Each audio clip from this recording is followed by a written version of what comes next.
How to know distance in Google Map iPhone. To get started, first of all go ahead and open up the Google Maps application on your phone. Google Maps helps you navigate, find locations and explore places. Once the app is open, tap on the location icon to see your current location on the map. After that, tap on a location. A red pin will appear, and an information panel will slide up from the bottom. In this panel, scroll down to find and tap on the Measure Distance option. The map will then reappear with a white dot on your starting point.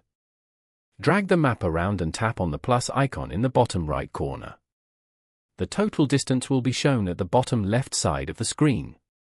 Following these steps, you can easily know the distance in Google Maps from your iPhone. Thank you for watching. Please leave a like if this tutorial helped you, or leave a comment below if you have any questions related to the video.